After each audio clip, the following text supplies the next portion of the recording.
يمينك جلد تمساح، يسارك جماجم، عرفوف بدل النعنع والكمون واليانسون، عظام سحالي وريش غربان.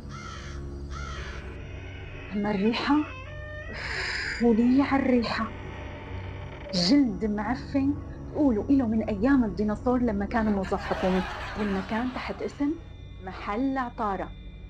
لك عطارة مين والناس نايمين؟ طيب الناس ليش بتجي لهون؟ طبعا مشان الظروف. الظروف هي السبب. أيوة، هي اللي بتخلي الناس تجي لهون لتهرب من واقع المر اللي ما فيهم يواجهوه بشكل مباشر، لهذا العالم الموازي اللي شايفينه قدامكم.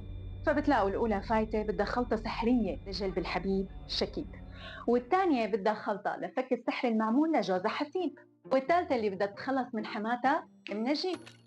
أما مكونات هالوصفات فبتتنوع بين سن غزال يتيم، شعرة من صرصور أرمل، ورجل نملة عرجة. وعندكم مكونات للخلطات النادرة، من حردون بعين وحدة لضفدع أصلع لشعرة من فارة شايبة. وطبعا كل هالقصص هي لعب ولاد قدام السحر الأسود والسفلي اللي ما بيشتغلوا أي حدا. هاد بده ساحر مخاوي، وما بينعمل إلا بشي من أثر المسحور، شعره، أطفره أو جراباته. بس بتعرفوا شو؟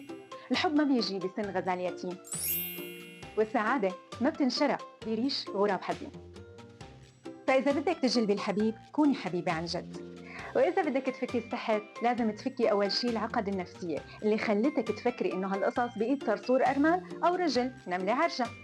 ويمكن يكون الحل الحقيقي كتير بسيط، ومكوناته هي قلب صافي وعقل صافي مع شوية محبة واحترام.